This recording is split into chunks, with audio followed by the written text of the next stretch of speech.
Let's get real. Most people are too afraid to tell you to your face that they don't like you. Instead, they hide behind fake smiles, hollow compliments, and forced politeness. I've been there too, thinking someone was a friend, only to find out they were secretly hoping for my downfall. It's brutal, but here's the truth. If you don't recognize the signs, you'll end up wasting your time and energy on people who, deep down, can't understand you. So, let's cut through the BS and talk about the signs that someone dislikes you but is hiding it. You might not like what you hear, but it's better to face the truth than live in denial. 1. They're always joking about your flaws. We all know that one person who loves to joke, especially when the joke is on you. They'll pick at your quirks, your mistakes, your little imperfections, and they do it with a smile, saying, "I'm just messing with you." It seems harmless at first, but let's not kid ourselves. These jokes are often more than just playful banter.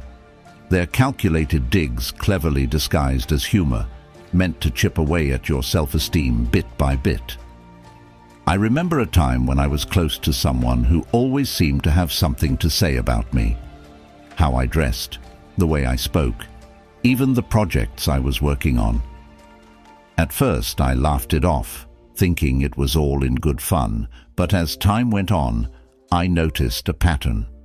The jokes were always aimed at my perceived weaknesses, never at my strengths. It wasn't long before I started second-guessing myself, wondering if maybe I was the problem, if maybe these flaws were as glaring as they made them out to be. Here's where the controversy kicks in. People who consistently joke about your flaws aren't doing it out of affection. They're testing the waters to see how much disrespect you'll take. It's a subtle form of manipulation, a way for them to assert dominance while keeping you in your place. They're telling you in no uncertain terms that you're beneath them.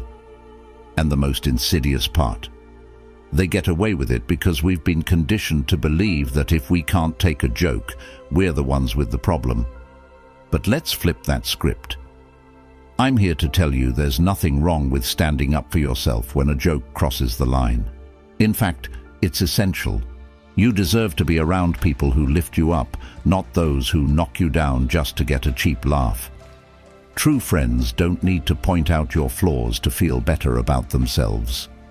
They celebrate your strengths and help you work through your weaknesses without making you the butt of the joke. I've seen it happen time and again. People who let these kinds of jokes slide, thinking it's easier to keep the peace than to make waves. But here's the deep truth. Allowing others to disrespect you, even in jest, is a slippery slope. It starts with small comments, but over time, those jokes can wear you down, making you question your worth. And the more you allow it, the more they'll push, until you're left doubting yourself, all because you didn't want to seem too sensitive. I had to learn this the hard way. I realized that by laughing along, I was giving them permission to keep going. I was complicit in my own disrespect. It wasn't until I started pushing back, setting boundaries, that I noticed a shift, not just in how they treated me, but in how I saw myself. I stopped letting their words define me and started owning my narrative. So, here's my advice. The next time someone makes a joke at your expense, don't just laugh it off. Ask yourself, is this really funny, or is there something more going on here? And if the answer is the latter, don't be afraid to call them out. It might be uncomfortable. It might even end the friendship. But your self-respect is worth far more than someone's misguided sense of humor. In the end, life's too short to surround yourself with people who can't see your value. If their idea of friendship is constantly pointing out your flaws, then it's time to find new friends. The ones who truly care about you will never need to put you down to feel good about themselves. So stand tall, speak up, and don't let anyone reduce you to a punchline. 2. They give compliments that sting like insults. We've all been there. Someone gives you a compliment, but instead of feeling good, you're left with a bitter aftertaste, like you've just been slapped with a velvet glove. It's the kind of compliment that makes you pause and think, wait, was that a compliment or an insult? And here's the harsh reality. Often it's a bit of both. These backhanded compliments are a subtle, almost sneaky way for people to undermine you while pretending to be kind. I remember a time when I was working on a big project that I was incredibly proud of. After putting in countless hours of hard work, I finally shared it with a group of colleagues. One of them, someone I thought was a supporter, said with a smile, "Wow, this is actually pretty good for someone like you." I stood there stunned. On the surface, it seemed like a compliment, but those last few words, "for someone like you," hit me like a ton of bricks. What did that even mean? Was I not supposed to be capable of doing good work? And that's the controversy here. These so-called compliments are laced with a hidden agenda. They're not meant to uplift you. They're designed to keep you in your place. It's a power play, a way for the person giving the compliment to assert their superiority while making you doubt your own abilities. They're saying, "I see you trying, but you'll never be as good as me." It's toxic, but it's wrapped up in such a pretty package that you almost miss the poison inside. Let's be real. People who give backhanded compliments are often insecure themselves. They see your potential, your strengths, and it scares them. So they use these sly little digs to keep you second-guessing yourself, to make sure you don't rise too high. It's like they're patting you on the back while holding you down with the other hand. And here's where it gets even more controversial. We've all done it at some point. Maybe not intentionally, but we've all let our insecurities slip out in the form of a compliment that's meant to remind someone else of their place. But here's the deep message. You don't have to accept this disguised hostility. You have the power to reject it, to see it for what it really is, a reflection of their own insecurities, not a measure of your worth. When someone says, "You're smarter than you look," or "This is good considering you're new at this," you don't have to swallow it whole. Call it out for what it is, even if it makes things awkward, because if you don't, you're allowing them to dictate how you see yourself, and that's a power you should never hand over to anyone. I've learned to recognize these compliments for what they are, a mirror reflecting someone else's insecurities, and when you see it that way, it loses its sting. Instead of internalizing it, you can almost laugh it off, because at the end of the day, their words say more about them than they ever will about you. So here's what I do now. When I receive a backhanded compliment, I don't let it slide. I'll respond with something like, "Thanks, but what do you mean by that?" It forces them to confront the insult hidden in their words, and more often than not, it puts them on the spot. They're suddenly aware that you're not playing their game, and it's amazing how quickly their tune changes. The takeaway: don't let anyone's veiled negativity define you. Whether it's a well-meaning friend, a jealous colleague, or even a family member, remember this: your worth isn't up for debate. Compliments should lift you up, not tear you down. If someone's words leave you questioning yourself, it's time to question their intentions instead. Life is too short to waste on people who can't genuinely celebrate your successes. Surround yourself with those who see your value and aren't afraid to let you know it, without any strings attached. 3. They subtly exclude you from plans. It's the little things that sting the most, like realizing that your so-called friends accidentally forgot to invite you to that dinner, that party, or that weekend getaway. They'll swear it was an oversight, that it was a last-minute thing. Or worse, they'll assume you were too busy anyway. But let's be real. These aren't accidents. This is social exclusion in its sneakiest form, and it's a clear sign that you're not as valued as you think.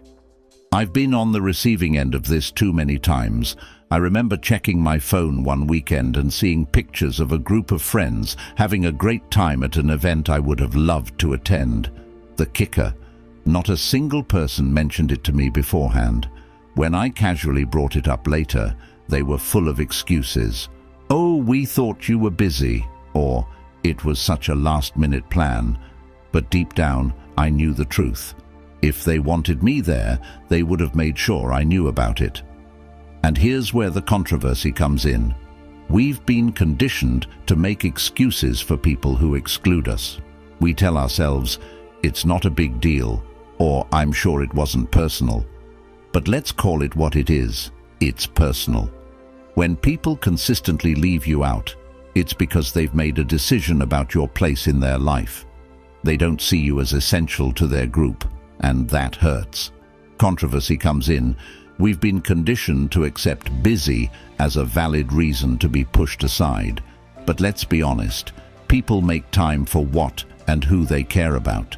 If they're constantly busy when it comes to you, it's not about their schedule, it's about their priorities. And that's a hard pill to swallow, because it forces you to confront the reality that you might not be as important to them as they are to you. The harsh reality is that busy is often a polite way of saying, "I don't want to spend time with you."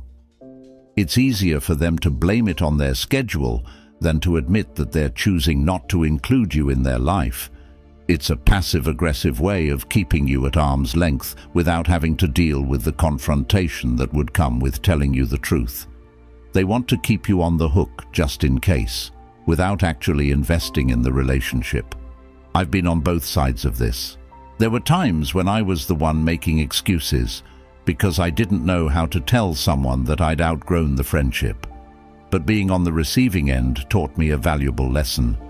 It's better to be honest, even if it's uncomfortable, than to string someone along with excuses.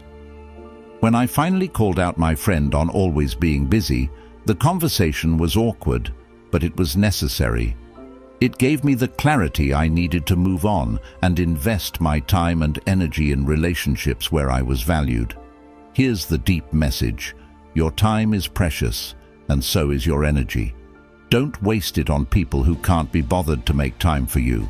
If someone is constantly too busy for you, it's time to reassess the relationship.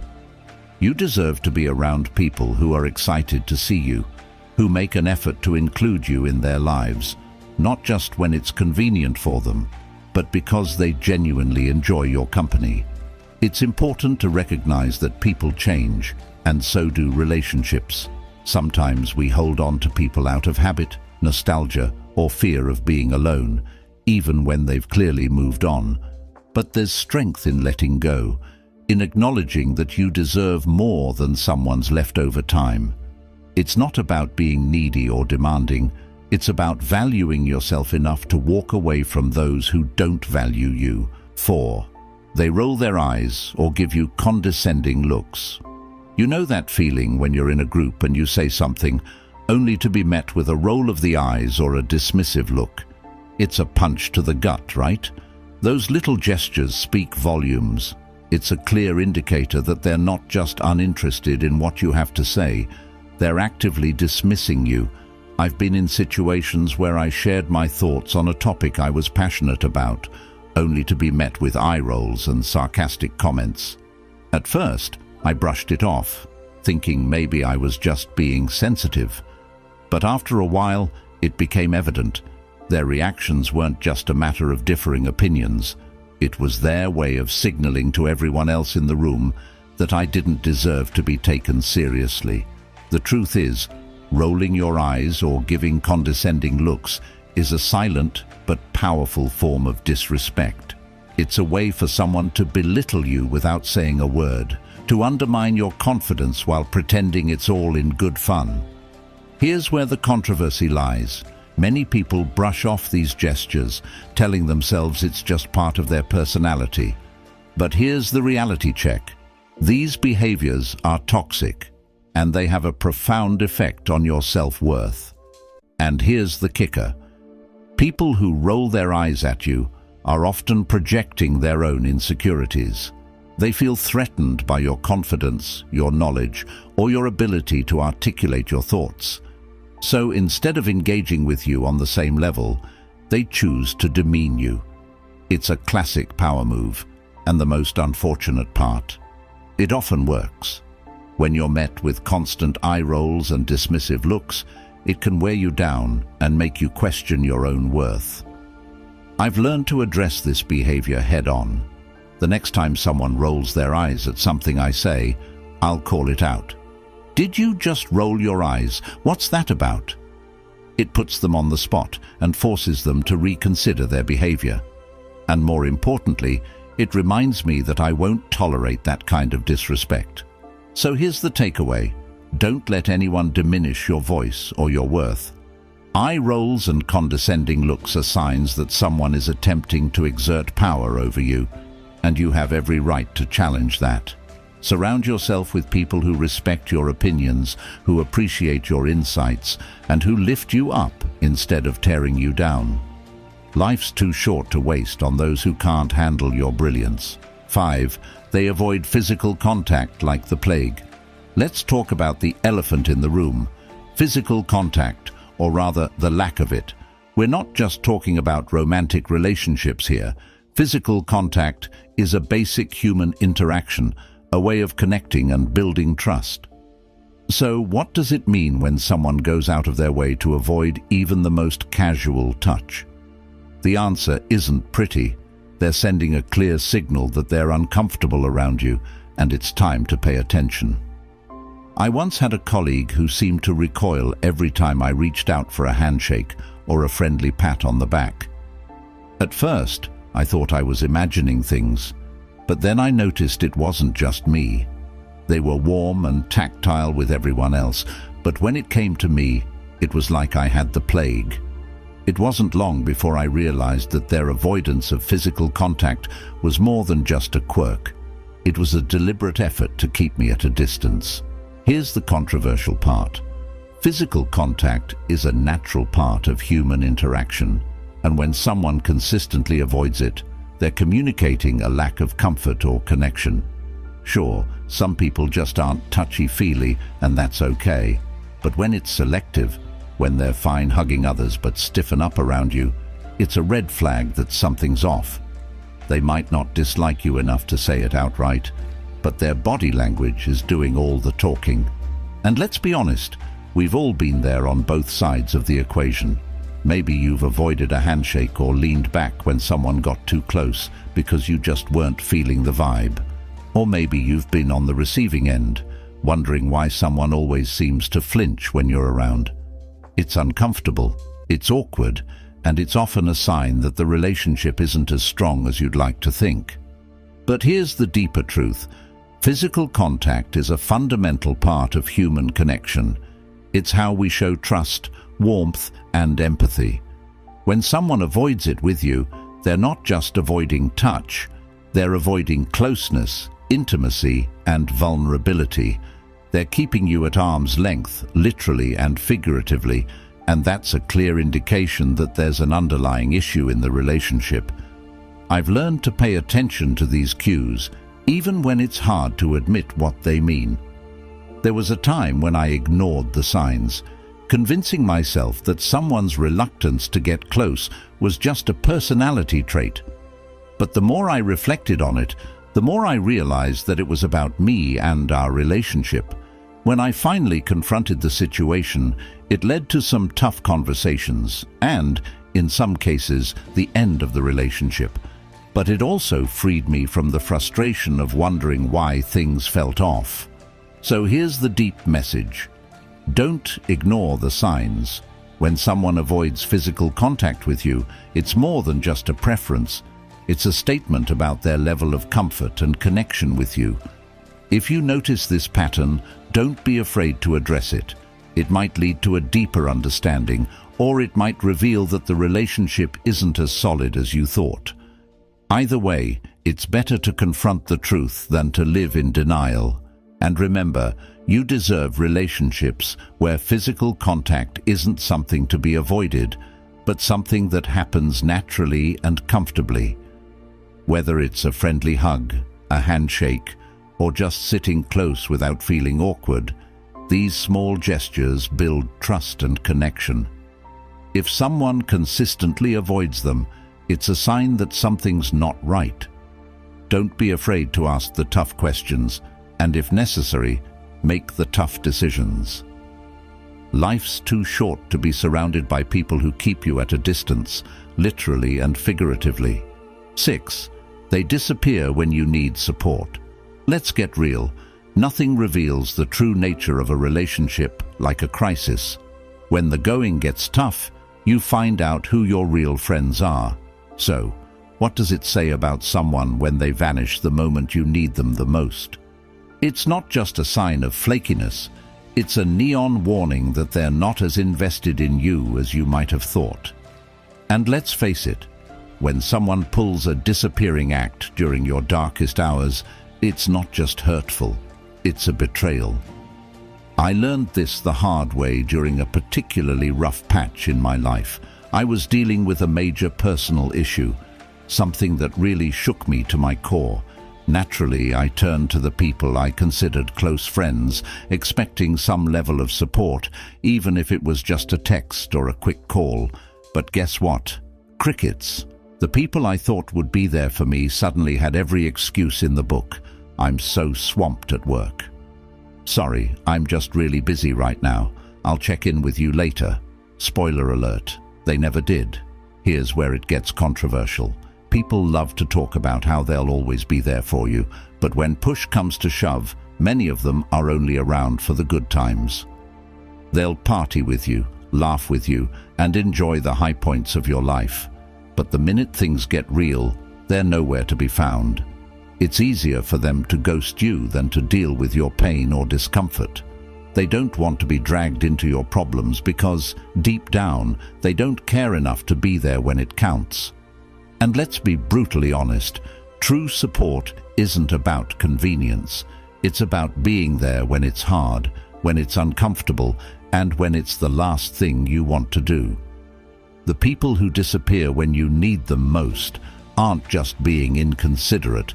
They're showing you exactly where you stand in their life. They're saying, without words, your problems aren't worth my time. I remember feeling absolutely gutted when I realized that the people I'd been there for in the past, during their breakups, their family dramas, their career setbacks, couldn't be bothered to return the favor. It was a wake-up call, and not a pleasant one. But it was also a lesson I needed to learn.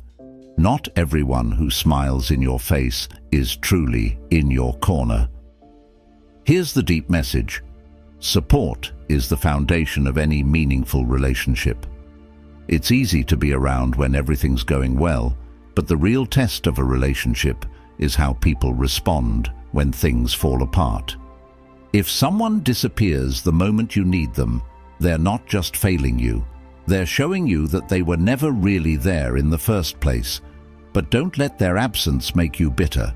Let it make you better. Use it as a filter to sift out the people who don't deserve a place in your life.